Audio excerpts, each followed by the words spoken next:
Madam Speaker, MauBank Limited is the subsidiary of MauBank Holdings Limited, which in turn has the government of Mauritius as its sole shareholder. With regard to the financial situation of MauBank Limited, I'm informed that the bank reported a profit after tax of around 829 million rupees for the year ending 30th of June 2025. It had total assets amounting to 57.6 billion rupees, total deposit liabilities of 50.8 billion rupees, and the equity and reserves of 5.2 billion rupees. Now, Madam Speaker, although when you look at these figures, you see the bank has recorded profit in 2025. But Mauritius Bank Holdings Limited, which is the main shareholder, registered a deficit of 220 million and had a negative equity of 2.5 billion rupees, resulting from accumulated losses since its inception in 2015. At the outset, MauBank Limited had inherited a toxic loan portfolio of approximately 5.1 billion rupees.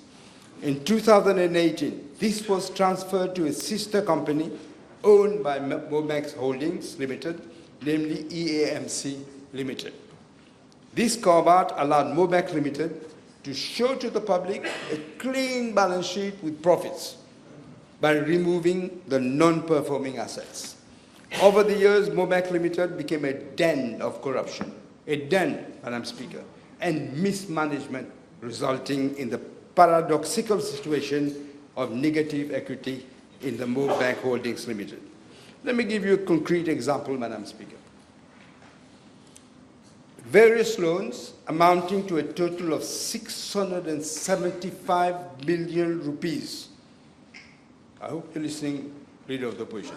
675 million, because you put a question on the 1st of May. Listen to this. A total of 675 million rupees was granted to Kuros Ltd. And the latter was allowed to provide as collateral, believe it or not, their collateral was what?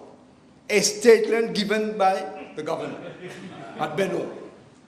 So no proper diligence was carried out prior to this allocation of these loans to Kuros Construction.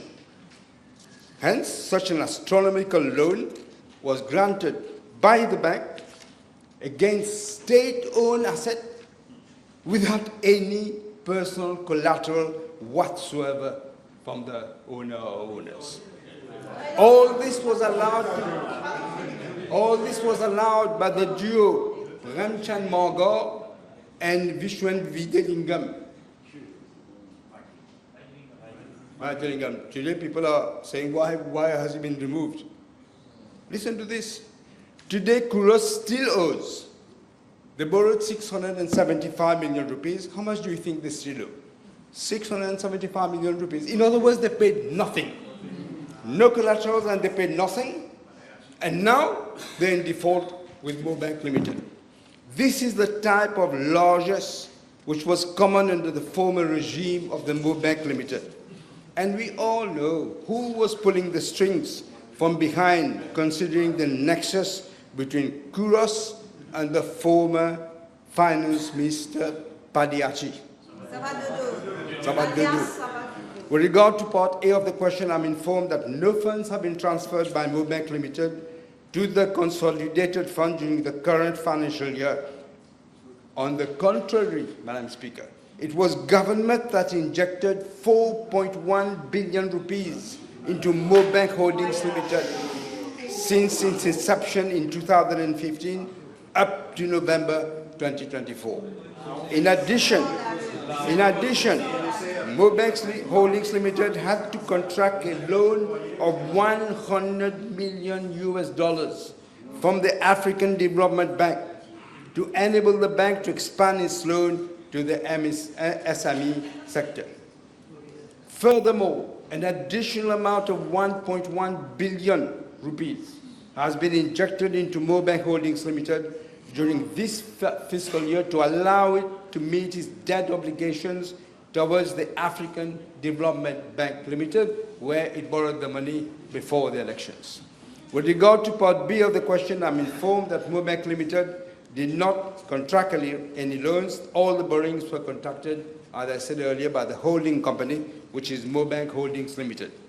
It is clear, Madam Speaker, that MauBank Holdings Limited has been the entity made to shoulder the burden. The dividends paid by MauBank Limited to MauBank Holdings Limited were largely insufficient to cover the financial costs of the loan and the servicing obligations. This has resulted in a serious deterioration in the financial position of MauBank Holdings Limited. Now, for the financial year ending 30th of June of 2025, based on unaudited financial statements, MauBank Holdings Limited had a negative equity on 2.95 billion rupees. Taken together, Madam Speaker, the financial position of MauBank Limited and MauBank Holdings Limited reflects a situation where operational profit at the bank level was made at the cost of the holding company and the public finances. Thus, MauBank Limited was showing a profit, while the holding company financial situation was really precarious. In this context, several measures are being taken to restore the financial viability of the MauBank Group of companies. These include restructuring of the existing debt obligations, improving the profitability of MauBank Limited to enhance its dividend payment capacity, the disposal of non-core assets, and the recovery of the carved-out non-performing loans. Yes, one question. Can the Honourable Prime Minister state whether government has appointed a transaction advisor to find any potential buyer of MauBank Limited, and if any potential buyer has been identified? Thank you. I believe they're looking at this, they have looking at whether somebody, but who would want to buy a bank with that kind of debt? Yes, Dr. Amir. Last question. Yeah. Can I have the Honourable Prime Minister, in the light of the disturbing information that he has shared in the House regarding Kuros Ltd, whether he intends to have a specific forensic inquiry about it, and in the meantime, freeze the assets of that company? The assets are already frozen. The assets are already frozen, and we are looking at all the things that I mentioned, because we cannot let people get away with murder like this. They will have to answer for the deeds.